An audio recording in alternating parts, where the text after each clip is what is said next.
안녕하세요. 저는 40대지만 산전수전을 다 겪으며 힘겹게 살아온 여성입니다. 원래 성격 자체가 남들에게 제 말을 잘 안 하는 성격이라서 늘 가슴속에 답답함을 품고 살았어요. 그렇지만 이렇게 좋은 채널을 알게 되어 익명의 힘을 빌려 구독자분들에게 제 사연을 들려드리고 싶습니다. 살다 보면 누구나 힘들다고 하지만 저는 그 수준을 넘었어요. 신은 인간에게 견딜 수 있을 만큼의 고통을 준다고 하는데 제가 견디기엔 너무 버거운 삶을 살았죠. 이 한 줄을 써야 시작하는데 쓰기가 어려워서 한참을 머뭇거렸네요. 제 부모님은 사람이 아닙니다. 저를 세상에 태어나게 해준 것도 결코 감사한 적이 한 번도 없었죠. 엄마도 아빠도 두 분 모두 저랑 각자 이성에 빠져서 바람을 피고 결국은 저랑 오빠를 외할머니 집에 버리고 이혼하셨습니다. 그 뒤로는 이 두 분을 본 적도 없어요. 물론 같이 살았을 때도 딱히 그 나이 때에 당연히 받아야 하는 보살핌을 받아본 기억은 없었죠. 그래서 그런지 하루아침에 오빠랑 같이 외할머니 댁에 버려졌을 때 슬프지도 않았습니다. 오히려 외할머니 손길이 더 따뜻해서 그런지 좋았어요. 할머니에게 저희 남매는 아픈 손가락이었고 늘 보듬어 주셨습니다. 이모와 삼촌들도 저희 부모님께 치가 떨려서 저희를 쳐다도 안 보셨는데 유일하게 할머니만이 저희를 진심으로 사랑해 주신 분이셨죠. 그래서 저는 세상에 오빠와 할머니 말고는 가족이 없다고 생각하고 살았어요. 가끔 할머니 집에 아저씨들이 우르르 찾아와서 소란을 피울 때가 있었는데 그럴 때면 할머니랑 오빠는 저를 방 안쪽에 숨겨두고 이불을 덮고 있으라고 했었죠. 그리고 오빠가 들어올 때까지 절대로 나오면 안 된다고 말을 했었습니다. 큰 소리가 나고 물건들이 쾅쾅 떨어지는 소리가 나서 너무 무서웠지만 그렇게 이불을 뒤집어 쓰고 귀를 막고 숫자를 세고 있으면 오빠랑 할머니가 들어와서 안아줬어요. 무슨 상황인진 어려서 잘 몰랐지만 몇 번 그런 일이 있긴 했습니다. 무서운 아저씨들이 찾아오는 날만 아니면 저희는 셋이 소소하지만 행복하게 지냈어요. 그렇지만 지병이 있던 할머니는 정말 하루아침에 돌아가셨고 저랑 오빠는 단둘이 남게 되었습니다. 죽음이 뭔지, 영원한 이별이란 게 대체 뭔지 아직 이해도 안 가는 상황에서 오빠는 제게 어딘가로 가자고 했어요. 오빠는 제 손을 꼭 잡고 어딘가로 향했고 그곳은 학교처럼 보이는 것이었죠. 그리고 오빠는 제게 말했습니다. 영희야, 잘 들어. 여기가 세상에서 제일 안전한 곳이야. 그러니까 오빠가 올 때까지 꼭 여기에 있어야 해. 알겠지? 절대 오빠 찾는다고 나오면 안 돼. 그리고 누가 혹시라도 널 찾아오면 넌 영희가 아닌 거야. 오빠도 모른다고 해야 해. 알겠지? 왜? 오빠는 같이 안 갈 거야? 오빠는 어디 가는데?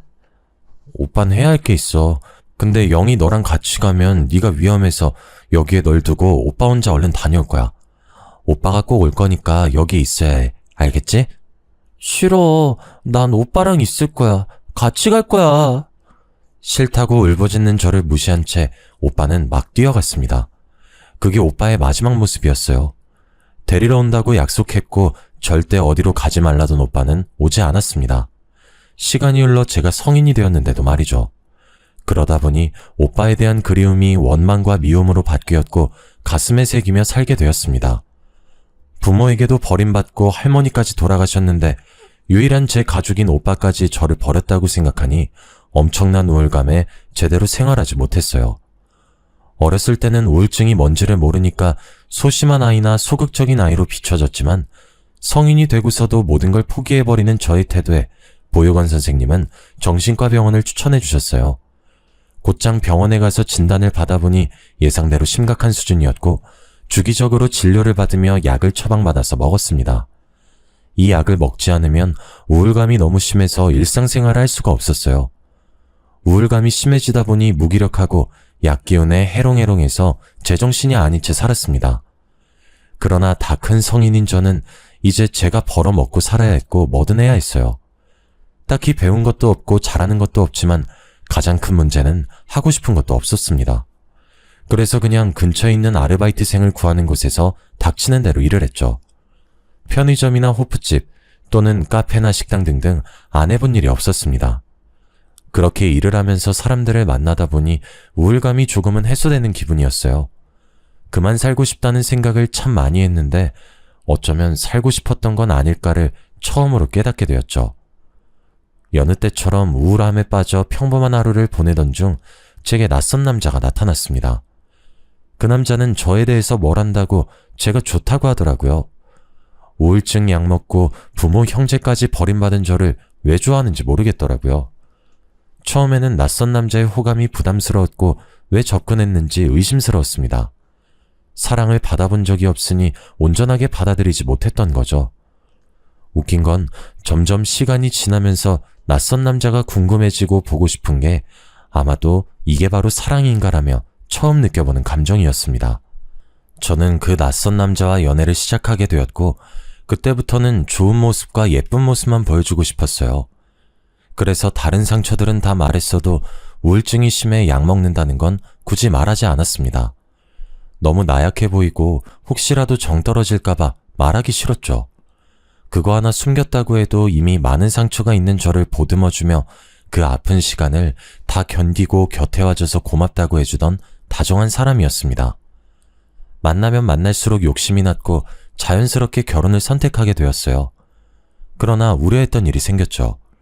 시모는 고아인 저를 탐탁지 않게 여기셨고 첫인사부터 거부를 하셨습니다. 결혼이 쉽진 않겠다고 생각을 했지만 막상 피부로 이 상황을 느껴보니 정말 마음이 찢어질 듯 아프더라고요. 사실 저는 그냥 태어났을 뿐이고 버림받았을 뿐인데 딱히 잘못한 건 없지만 죄인이 된 기분을 느껴야만 했습니다. 그러나 남편은 제게 참 든든하게 행동을 해줬어요. 기가 팍 죽어있는 저를 더 웃겨주려 노력했고 어머님도 결국 찬성하실 거라며 걱정하지 말라고 말을 해줬습니다. 완강한 어머님의 반대에 인사도 못 드리던 중 주말에 집으로 오라며 초대하셨어요. 이 말을 전하며 남편은 기뻐했지만 전 기뻐할 수 없었습니다. 과연 그게 저를 허락한다는 뜻일까라는 생각을 했거든요. 덜덜 떨리는 마음을 부여잡고 겨우 시댁집으로 향했고 시모와 인사를 했습니다. 안녕하세요, 박영희입니다. 초대해 주셔서 감사해요. 초대? 웃기고 있네. 내가 하도 어이가 없어서 너 부른 거야. 도대체 어떤 뻔뻔한 기집애가 우리 아들 옆에 찰싹 붙어서 안 떨어지고 있나 싶어서 그 낯짝 한번 보려고 부른 건데 초대라고 생각하고 있네? 아, 네. 물론 제가 많이 부족하다는 거 잘 알고 있습니다. 그렇지만 입 다물어. 목소리도 듣기 싫으니까. 사람이 얼마나 뻔뻔하면 감히 고아가 외아들을 탐내지? 막말로 딱 까놓고 말해보자고. 애미애비도 버린 너를 우리가 왜 받아줘야 하는데? 엄마, 말씀이 너무 지나치잖아요. 이럴 거면 이 사람 안 데려왔어요. 너도 정신 차려 이놈아. 집안에 여자 하나 잘못 들이면 집안이 망하는 법이야. 많고 많은 여자 중에 콜라도 어디서 저런 여자를. 어휴, 답답하. 내가 너 그렇게 키웠니? 아들이 이렇게 원하는데 왜 허락을 안 해주시는 거예요? 저희 둘이서 잘 살아보겠다는 거잖아요. 웃기고 있네. 사랑이 밥 먹여주니? 또 잘 생각해. 사랑 그거 한때야. 저 여시 같은 게 너를 어떻게 꼬셨는지 모르겠지만 근본 없는 것을 왜 집안에 들여야 하냐고. 난 절대 반대고 그쪽도 이렇게까지 당했는데 절대 우리 아들 더 만날 생각 아니지? 염치라는 게 있으면 내 아들 옆에서 떨어져. 저는 이날 제대로 말 한마디도 못하고 시모에게 굳은 소리만 듣고 나왔습니다. 어찌나 서럽고 눈물이 나든지 그때의 감정은 영원히 잊을 수 없을 것 같아요. 수치스럽고 분노감에 손발이 덜덜 떨리지만 또 한편으로는 맞는 말이라 할 말이 없기도 했죠. 상황이 이렇다 보니 남편과 헤어지는 걸 생각 안 한 건 아닙니다. 그러나 헤어진다고 생각을 하니까 너무 아프더라고요. 당사자들의 문제도 아닌 시모의 반대 때문에 헤어진다는 사실을 받아들이는 게 쉽지 않았고 무엇보다 이별에 취약했던 저는 이별할 자신이 없었습니다. 결국 남편의 완강한 태도에 시모는 항복을 선언했고 저희는 찜찜함을 남겨둔 채 결혼을 하게 되었어요. 물론 결혼 후 시집살이를 어느 정도 예상하긴 했습니다. 워낙 저를 싫어하셨던 분이니 얼마나 괴롭힐까 싶었거든요. 그러나 시모가 저를 괴롭힐 때마다 남편이 강하게 보호를 해줬습니다. 시모는 살림하는 것 하나부터 제가 밥 먹을 때 하는 행동들까지도 다 지적을 했어요. 그리고 말끝마다 말씀을 하셨죠. 이래서 가정교육을 제대로 받아야 한다고 말하는 거야. 괜히 애미애비 없이 큰 애들은 티가 난다고 하는 게 아니거든. 얘 봐라. 지 엄마한테 보고 자란 게 없으니까 살림을 어떻게 하는지도 모르고. 어휴, 너만 보면 내 속이 터진다 터져. 이래서 어디 나중에 애 낳고 살겠니 너는? 어머님, 알려주시겠어요?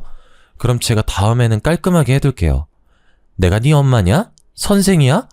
내가 왜 너를 알려줘야 하는데? 네가 알아서 해. 난 신경 쓰고 싶지 않으니까. 그냥 내 눈에 좀 거슬리지 말라고. 그게 어렵니?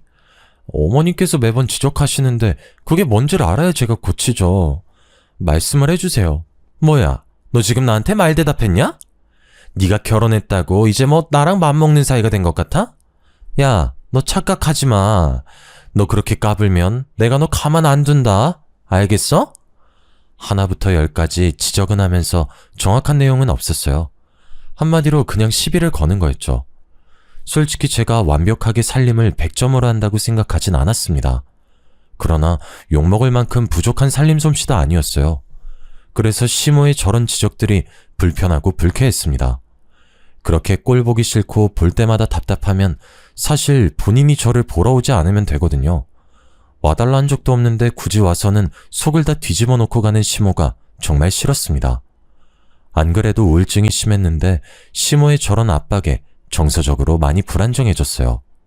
그래서 이전보다 더 약을 찾게 되었고 병원에 가서 상담을 받을 때도 말했습니다.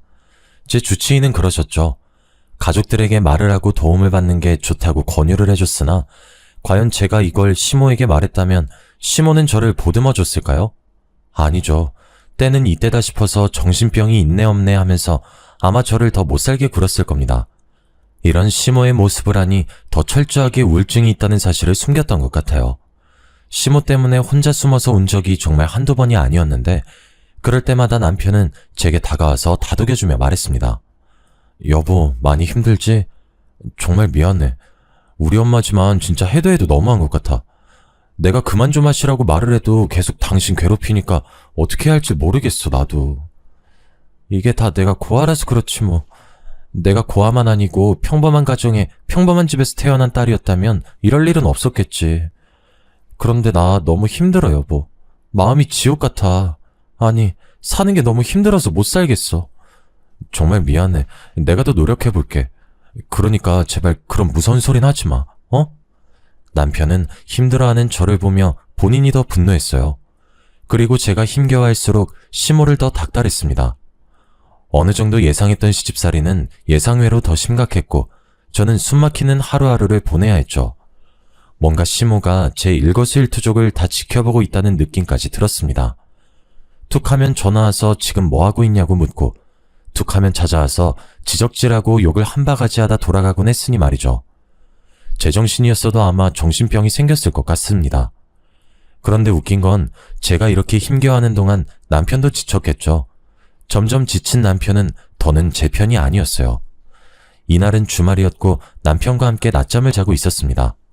한참 꿀같은 낮잠을 자는데 뭔가 느낌이 싸한 그런 기분 있잖아요. 이상한 느낌에 잠이 스르르 깨면서 순간 저도 모르게 침실 문 쪽을 바라봤습니다. 그리고 저는 너무 놀라 비명을 지르고 말았죠.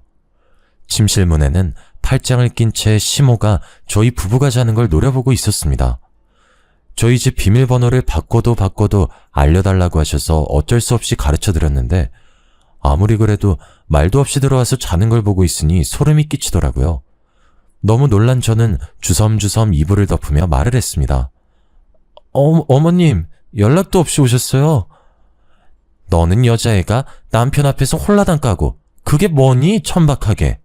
아유, 이래서 근본 없는 것들은 상대할 게 아니라니까. 내가 황당해서 보고 있었다. 집이니까 편하게 입고 자는 거죠 뭐. 아무리 집이어도 그렇지 남자도 아니고 여자가 그 꼴을 하고 자는 건 아니지 않니? 그것도 그렇고 지금 시각이 몇 시인데 게으르게 퍼질러 자고 있어? 호석이야 피곤해서 그렇다 쳐도 넌 뭔데? 어머님, 우선 거실로 나가 계시면 제가 나갈게요. 제가 이때 반팔 티셔츠만 입고 편하게 자고 있었는데 그 모습을 시모가 봤다고 생각하니 너무 수치스러웠습니다. 그렇지만 제 집에서 잠을 자는데 홀딱 벗고 자든 뭘 입고 자든 무슨 상관일까요? 우선 저는 놀란 마음을 진정시키고 옷을 갈아입은 후 남편을 깨워 거실로 함께 나갔습니다. 나가서 시모의 잔소리 폭격을 맞고 있는데 저도 사람인지라 지쳤고 더는 고운 말이 나오지 않더라고요. 대체 네가 하는 게 뭐가 있다고 이 시간에 퍼질러 자냐고. 그렇게 게을러서 뭘 해먹고 살겠어? 넌 정말 마음에 드는 구석이 하나도 없어. 대체 언제까지 내가 이렇게 지적을 해야 하니? 지적하는 나도 피곤해 죽겠어. 다른 집 며느리들은 알아서 잘하고 살던데 넌 왜 이 모양이니? 어머님, 제발 그만하세요. 제가 뭘 그렇게 잘못했어요?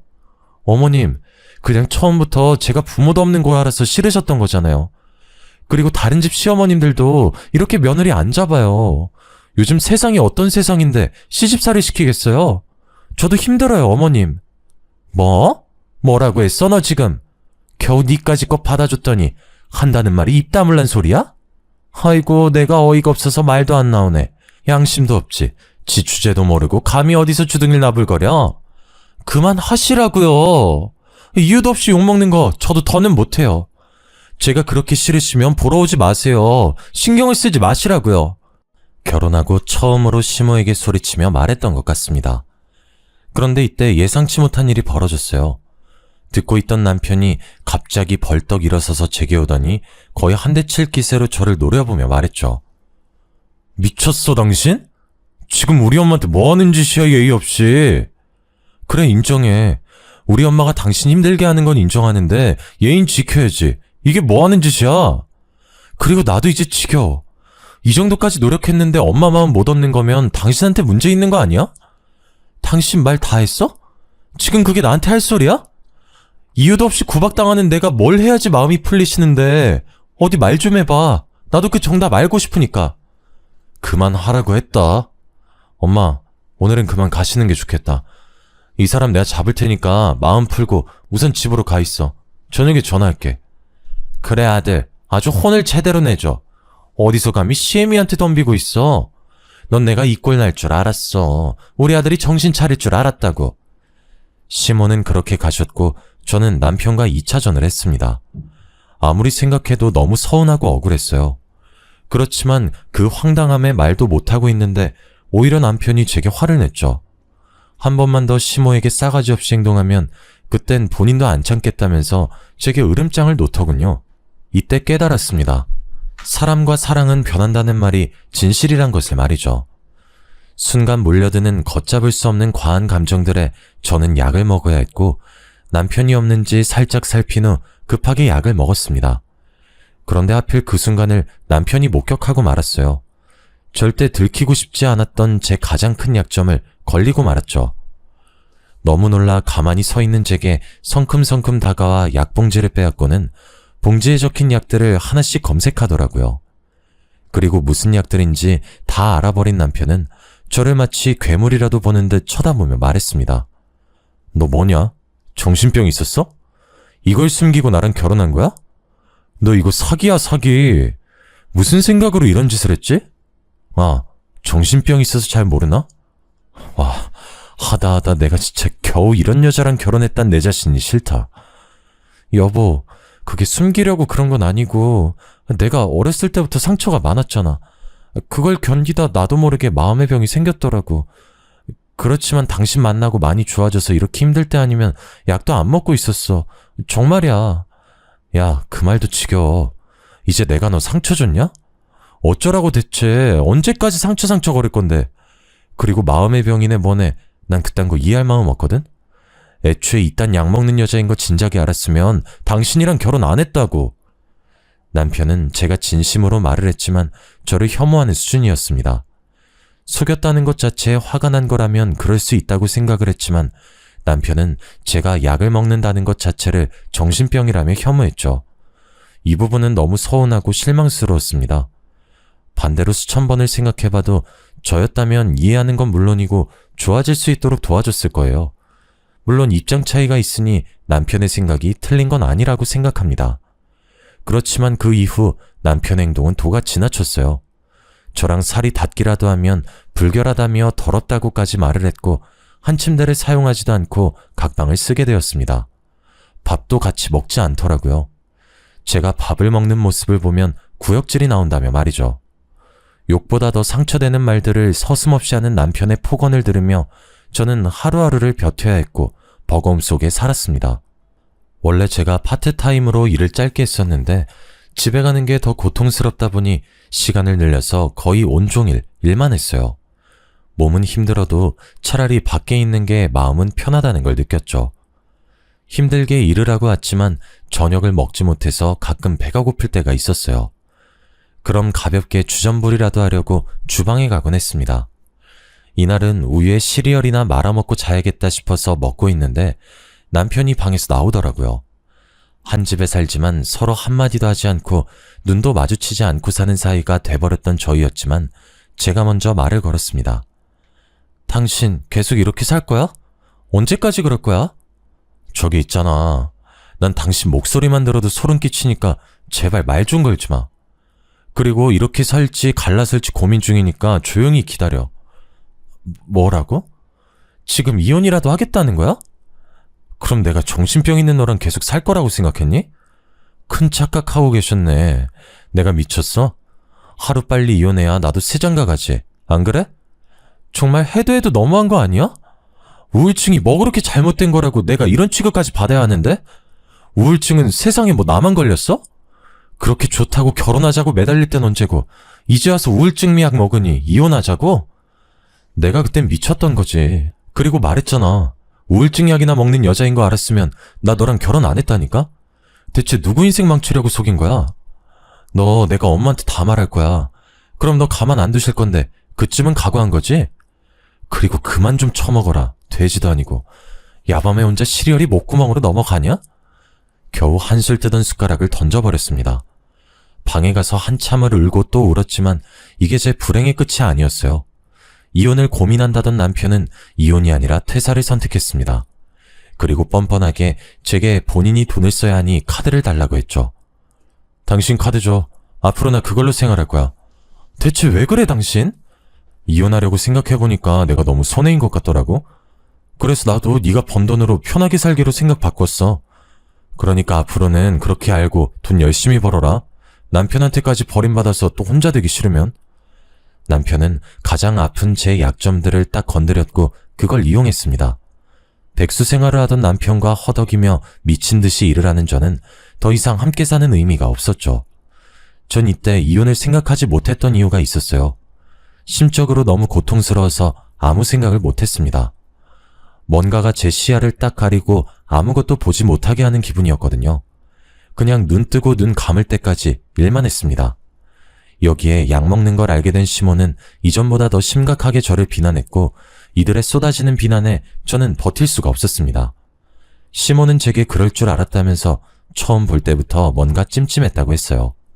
제가 정상이 아니라는 걸 느꼈다며 말을 하는데 안 그래도 약한 마음이 더 무너져 내렸습니다.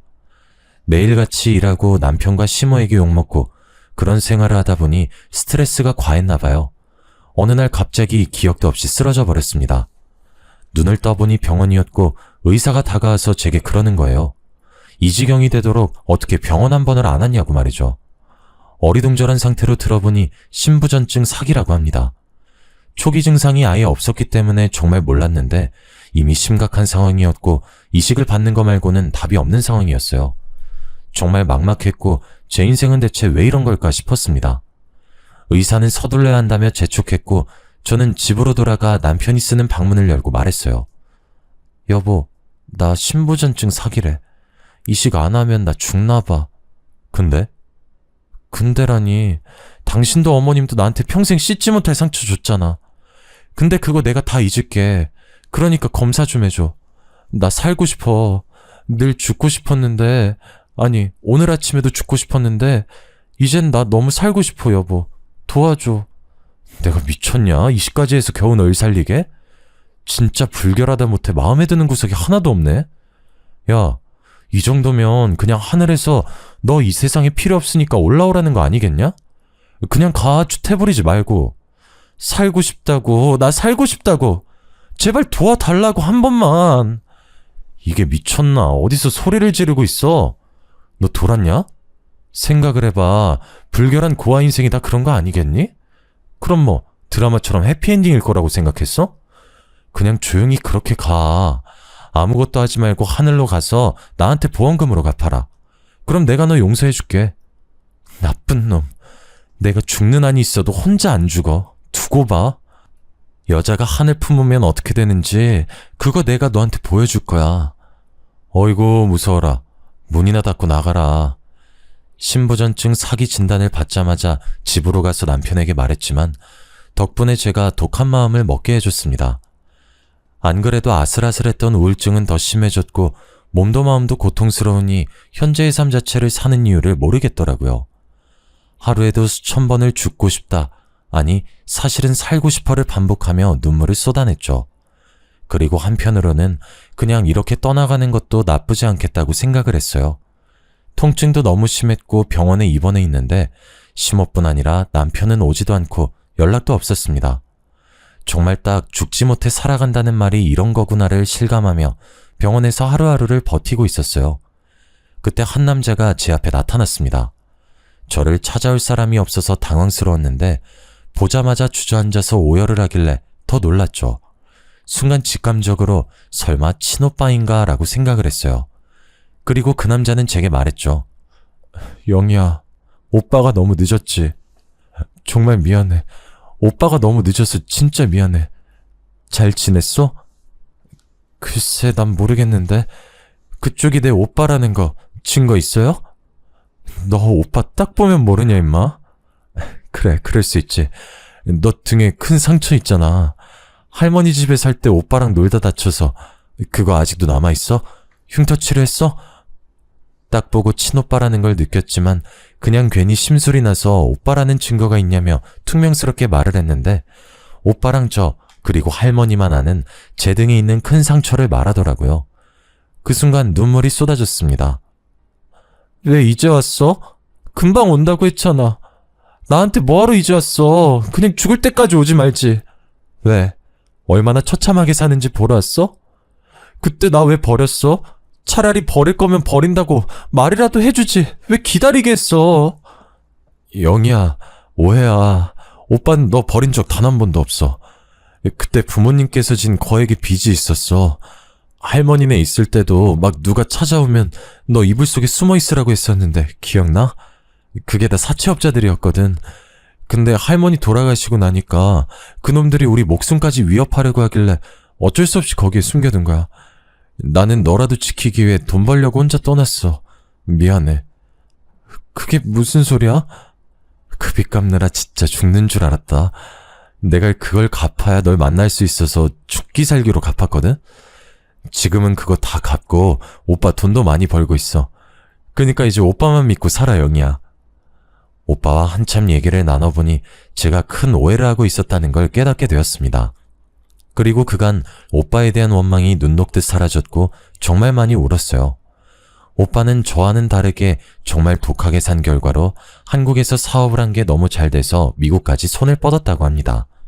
제가 상상하는 이상으로 성공했었고 오빠는 제게 지긋지긋한 한국을 떠나 미국으로 함께 가자고 했죠.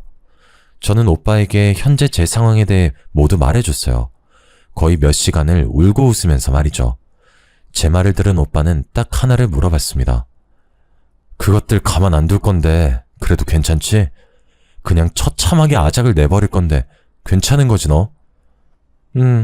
오빠 숨통 조일 정도로 아작 내줘.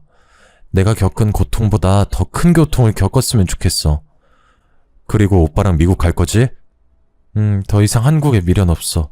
오빠랑 미국 가서 살래. 딱 이렇게 물어본 오빠는 바로 제 수술을 위해 신장 이식을 도와줬습니다.